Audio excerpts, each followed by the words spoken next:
ಇರ್ಬೋದು, ಎಲ್ಲ ಇರ್ಬೋದು.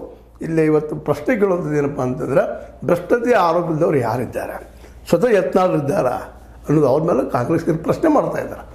ಒಟ್ಟಾರೆಯಾಗಿ BL ಸಂತೋಷ್ ಒಂದು ಕ್ಲಿಯರ್ ಆಯಿತು, ವಿಜೇಂದ್ರ ಅವರು ರಾಜ್ಯಾಧ್ಯಕ್ಷರಾಗುವ ನಿಶ್ಚಿತ. ಮುಂಬರುವ ದಿನಗಳಲ್ಲಿ 2028ರಲ್ಲಿ ಸಪೋಸ್ BJP ಸರ್ಕಾರವನ್ನು ರಚಿಸುವ ಪ್ರಸಂಗ ಬಂದರೆ ವಿಜೇಂದ್ರ ಮುಖ್ಯಮಂತ್ರಿ ಅನ್ನೋದು ಎರಡು ಮಾತಿಲ್ಲ. ಇದನ್ನು ಯಾವ ರೀತಿಯಾಗಿ ಯತ್ನಾಳ್ ತೆಗೆದುಕೊಳ್ತಾರ, ಏನು ಮಾಡ್ತಾರೆ ಅನ್ನೋ ಸಹಿತ ಮುಂದಿನ ನೋಡಬೇಕಾಗಿದೆ. ಅದು ಯತ್ನಾಳ್ BJPಗೆ ಬಂದರೆ ಇನ್ನೂ ಬರ್ತಾರೆ ಅನ್ನೋ ಖಾತ್ರಿ ಇಲ್ಲ. ಆದರೆ ಬಲ್ಲ ಮೂಲಗಳ ಪ್ರಕಾರ ಯತ್ನಾಳರು ಕಾಲು ಹಾಕ್ತಾ ಇದ್ದಾರೆ BJPಯಲ್ಲೇ. ಅದೇ ಕಾಲಕ್ಕೆ ರಮೇಶ್ ಕತ್ತಿ ನಡೆದ ಸಮಾರಂಭದಲ್ಲಿ ನಾನು ಕೈ ಮುಗೋದೆಲ್ಲ ಕೇಳ್ತೀನಪ್ಪ, ಹಿರಿಯರು ತೊಗೊಳ್ರಿ, BJP ವಾಪಸ್ ತೊಗೊಳ್ರಿ ಅಂತ ಕೇಳಿದ್ರೆ ನೋಡಿದ್ರೆ ಮೋಸ್ಟ್ಲಿ ಯತ್ನಾಳರು ರೆಡಿ ಆಗಿದ್ದಾರೆ BJP ಬರೋದಕ್ಕೆ ಅನ್ನೋದು ಅಷ್ಟು ಸತ್ಯದ. ಇನ್ನು ಮುಂದಿನ ಏನೇನಾಗ್ತಿದ್ರು.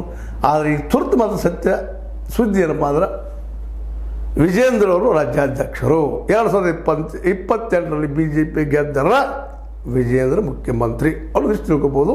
ಬಟ್ DKC ಆದರೆ ಹೋದ್ರೆ, ಬಟ್ ಯತ್ನಾಳರು ಆದರೆ ಹೋದ್ರೆ, ಇವೆಲ್ಲ ಆದರೆ ಹೋದ್ರೆ ಗೇಗಳು. ಆದರೆ ಈ ರಾಜಕೀಯದಲ್ಲಿ ಬೇಕಾದ್ದಾಗ್ಬೋದು, ಇಷ್ಟು ಮಾತ್ರ ಹೇಳ್ಬೋದು ಅಂತ ಹೇಳ್ತಾ, ಇವತ್ತಿನ ವೈರಿ ನಾಳೆ ಮಿತ್ರ, ನಾಳೆ ಮಿತ್ರ ನಾಡಿದ್ದು ವೈರಿ. ಇದು ರಾಜಕೀಯ ಮೇಲಾಟ. ಇದರಲ್ಲಿ ಯಾರು ಗೆಲ್ತಾರೋ ಯಾರು ಸೋಲ್ತಾರೋ ಗೊತ್ತಿಲ್ಲ. ಇದಂತೆ ಈಗಿನ ಡೆವಲಪ್ಮೆಂಟ್. ನಮ್ಮ ರಾಜ್ಯಾಧ್ಯಕ್ಷ ವಿಜೇಂದ್ರ ಅವ್ರಿಗೆ ಒಳ್ಳೆಯದಾಗತ್ತೆ ಬಯಸ್ತಾ, ಇದು ಲೈಕ್ ಆಗಿರ್ಬೋದು, ಲೈಕ್ ಶೇರ್ ಮಾಡಿ, ಕಮೆಂಟ್ ಮಾಡಿ, ಜೊತೆಗೆ ಸಬ್ಸ್ಕ್ರೈಬ್ ಆಗೋದು ನಿಲ್ಲಿಸ್ಕೋಬೇಡ್ರಿ. S60 ನ್ಯೂಸ್ ಸತೀಶ್ ಸಿದ್ದರಾಮಯ್ಯ ಸತ್ಯದ ಕೈಯಲ್ಲಿ ವಂದನೆಗಳು.